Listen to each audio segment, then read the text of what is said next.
Kutoka kaunti namba 27 tuelekee kaunti namba 31 ambapo utoaji wa huduma za afya umeathirika katika hospitali za umma kaunti ya Laikipia kufuatia mgomo wa wauguzi ulioanza rasmi siku ya Jumatatu na kuhusisha vyama vitano vya wafanyakazi wa sekta hiyo.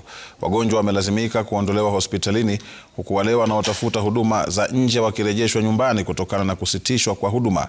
Katika hospitali ya rufaa ya Nanyuki, wagonjwa waliokuwa wamelazwa wameondolewa mapema na wengine kupewa fursa ya kuhamishwa katika hospitali za kibinafsi.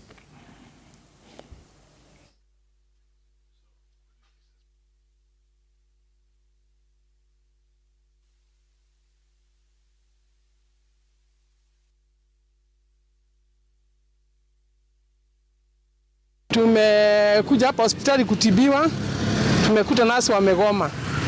Kuna shida, haki kuna shida. Juu sasa saa hii kama mimi naoshawa after 3 days, leo nilikuwa nimekuja hata kinonda inanuka.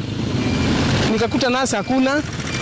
Tukiomba mheshimiwa tu uangalie hawa watu wa maana katika Nanyuki. Hata wamama wengine wako huko ndani, hata wengine wanahana fedha. Sasa wanashindwa watafanya nini? Sasa tutasaidiana namna gani bwana gavana? Na bibi yangu ni mmoja huko dialysis, na huko ndio nimetoka saa hii, hata nikushangaa. Na shindo nimpeleke wapi?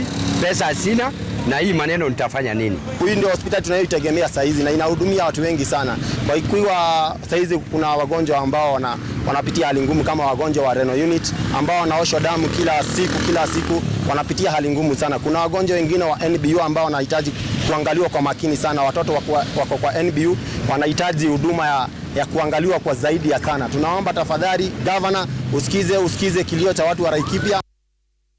Tuelekee kaunti namba 39.